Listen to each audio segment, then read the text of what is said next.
Good evening, Vande Mataram. Welcome all of you.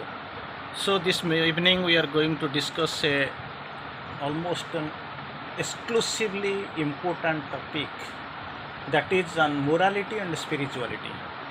So to different words we come across on the path of the yoga, of course. Terms come like religion, spiritualism, morality. So many ways these are the terms often coming to the picture while crossing on the way. So these are the terms normally we come across often and often. Again and again we of course see on the while passing on the path, and of course we keep discussing in a regular manner. There is no doubt of it. So many ways we have discussed religion and spiritualism. Now we are trying to discuss put focus from Sri Aurobindo and Mother's philosophy on morality and spiritualism. Of course, we will concentrate more on morality. So first we will try to quote the Mother, Divine Mother, on morality.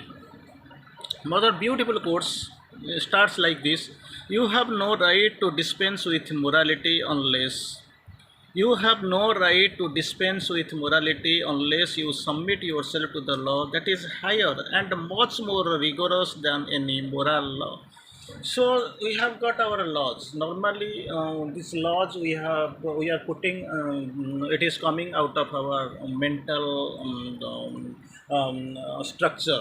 So we are creating the laws. Of course, we are preparing the principles. We said the group how the law will work. So many ways we keep discussing, and we keep of course finding the top view. Everything is a mental convention.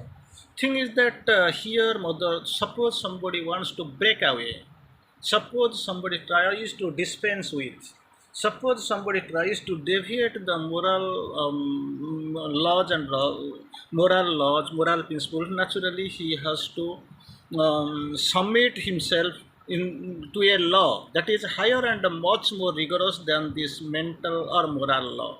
So there is still excluding this moral law, mental law and all, there is a still higher and rigorous law that is actually divine law. So if somebody wants to dispense with this morality, naturally he has to submit near this higher and this moral rigorous law, that is the moral law. Next, unless otherwise it is submitted to the divine law, it is difficult to get dispensed with or to take on yourself apart from this moral law. So this submission is naturally it is important. Second thing, Mother quotes, you can break the moral rules by only when you observe the divine law. Already that's what we were focusing upon. Initially, Mother quoted higher and more rigorous than this any moral law. That was the Mother's comment. Again, what is that truly higher and rigorous law? If somebody wants to know, naturally it is our curiosity. We want to know what is that law. Straight away in the second format, in the second quotation, Mother quotes that is divine law. You can break the moral rules only when you observe the divine law. You will break, initially dispense with it was written, now it's a break the moral rules. Law and rule, all are of mental make. So superficially we are preparing, and actually we are compelling to obey it word by word, line by line. So you can break the moral law only when you observe the divine law. Again, Mother quotes beautifully: never judge on appearances. Something we see, something we find, that is on appearance, superficially, it is on the surface. Never judge on appearances, still less on gossip. Never judge any on appearances. What is actually visible, what is on the surface, what is actually clearly visible to you, never judge it on that aspect. Still less on the gossip. People keep gossiping. There is no limit, because they will this gossip actually it spreads and spreads and spreads like anything. In a very short span of life it spreads like anything. So this gossip is a common factor in this day-to-day society, wherever we are standing, we are living really. So still less you judge on the gossip. That has got very limited by view. And moreover, in the integral yoga, people who are pursuing this integral yoga and yogic path, they should not be disturbed, or they should not be any more judged anymore. They must not be run by these people who are talking of something, who are doing of something, who are commenting upon something. So that naturally it will not disturb you. Don't get disturbed by the by the thing which actually people say or do or think of you. That is not your headache, because you are in the sadhana, because there is, when there is divinity, there is stupidity. So it will be actually following you. Don't get disturbed or don't get troubled by the by the things that actually people keep thinking, keep gossiping, keep commenting. That must not disturb you. Here, Mother quotes, never judge on appearances, still less on gossip. What is moral in one country is immoral in another country. That is what is moral in one country, that is immoral in another country. Suppose in Western culture you will find that dress code and nothing is there. They are very much free. But whenever ladies are whatever they feel, they enjoy, they go like this. But actually, this is completely contradictory in the Muslim philosophy and their country. They are very much actually dogmatic. They are very much conservative. They won't allow. So, what is moral? Moral is, what do you know? Yes or no, right or wrong. That was is imposed. The thing is, this contrariety comes and it is imposed upon yourself and imposed on the upon. So you know what is the morality of this story. So you have to choose. But thing is that what is moral for one or one country or one arena, that is immoral for another. Then service to the divine exacts sincerity of self-sacrifice. Service to the divine, that is the great here in this concept. Of course, we find service to the divine, then sincerity of self-sacrifice. Two beautiful proverbs we see. Service to the divine exacts a sincerity of self-service unknown to any morality. Service up to the divine exact, that is has been used by as a verb, a sincerity of self-sacrifice unknown to the to any mortality. That is what is happening here.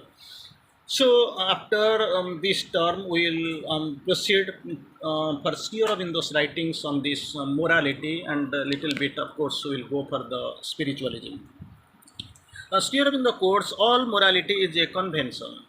Naturally, there is no, since we have discussed Mother's philosophy, Mother's writing, couple of things we have already discussed in brief, of course. Sri Aurobindo, initially in the very starting, Sri Aurobindo quotes, all morality is a convention. Everything is moving in a conventional process, everything is convention, all morality is a convention. A moral man, the man who actually follows the morality, that is known as the moral man, may be chock full of ego. That's what we are going to discuss very interestingly. A moral man may be chock full of ego, packed with ego, only ego, this, that, only that imposition, that mental phenomenon, that mental structure, that mental orientation. That is chock full of ego, and ego increased by his own goodness and rectitude. That is what, because why he is moral, because he has some goodness and of course he has some rectitude. For that, the two qualities, one is goodness, second is rectitude, this ego is increased. So as these two for two things, goodness and rectitude increases, he will be, by the way, step by step, on the process of time, he will be back. He may be a choke full of ego. That is known as that is expected from only a moral man. Against your in the course, with the present morality of the human race, after individuality, after your background and all, Sri Aurobindo goes little further towards the human race. Of course, with the present morality of human race as a whole, with this present morality, what we possess, this ego, this rectitude, this goodness, this convention, so-called these things, whatever we have discussed so far, with the present morality of the human race, of the entire human race, a sound and durable human unity is not yet possible. Sound and durable human unity is not yet possible. It is impossible. It has not been done. It is next to impossible, because this present state of morality with which the human race is growing, proceeding, that is not a sound one. So the sound and the durable human society not yet possible because of this ego, this choke full of ego, conventional process and all, man is almost confined again. our moral ideas, say on the course, our moral ideas are most part of evolved, ignorant, and arbitrary mental constructions rather than any transcription of the eternal truths of the spirit. Actually, two things are there: moral, mental. We are all stating almost on the appearance, on the surface, on the mind, and there is another thing that is happening: the transcription of the eternal truths in the spirit. Here, in the mind, and that is the on the another side, it is of the story of the spirit. So our moral ideas with which we are actually moving, with which we are working, our moral ideas are for the most part ill-evolved, not evolved fully, only little bit ill-evolved, ignorant definitely, and arbitrary, mental conventions rather than, these all are mental conventions, ill-evolved, ignorant, and arbitrary, rather than what is expected transcription of the eternal truths of the spirit. It has not proceeded till the truths of the spirit. Again, Sri Aurobindo quotes beautifully, our inner nature is the progressive expression of the eternal spirit. How our inner nature, one is outer nature and another is our inner nature. Our inner nature is the progressive expression of the eternal spirit. It is actually folding itself, it is getting unfolded by the time very slowly. So our inner nature is the progressive expression of the eternal spirit, and too complex a power to be tied down by a single dominant mental or moral judgment, moral principle. So that is actually tied down by what? A single dominant moral or mental principle, which is actually binding. So to come out actually this progressively expression of the eternal spirit, then and a too complex power of the power to be tied down single dominant mental or moral principle. So these are the things which is actually tying down. It is binding, but the progressive expression of the eternal spirit. Again, we must discard the idea that our mental or moral laws are binding on the infinity. Infinity, the Lord, the divine. So on that only, we must discard the idea. We must forget. We must remember that our moral or mental laws are not binding on the infinity. Never it can bind, never it can tie down, never it can actually, actually it can shorten it. Definitely there is no chance. We must discard the idea that our moral or mental laws are binding on the infinity. Impossible. Our moral and mental will very very limited, very narrow. It can never be a binding on the infinity. Again, nature is non-moral. Very interestingly, Sri Aurobindo has quoted, explained. Nature is non-moral. She uses forces and processes, moral, immoral, and amoral. Three things: moral, immoral, and immoral, pale of working in her business. So, what actually happens? On nature, Sri Aurobindo has given a beautiful quotation. Nature is non-moral. She uses forces and processes both in three ways: moral, immoral, and amoral. Then pale for the working of her business, working of the nature's business.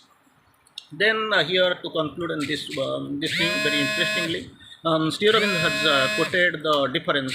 The moral notion goes so far to say that there are good desires, bad desires, moral. There are good desires and bad desires. Call on you to accept the one and reject the other. But the spiritual demands what you should reject desire altogether.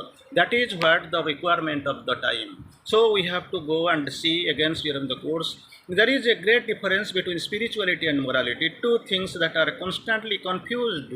We really get confused. The spiritual life, the life of yoga, not ordinary life, has for its object to grow into the divine consciousness. That is the object of the word, to grow into the divine consciousness. And for its result is to purify, intensify, glorify, and perfect what is in you.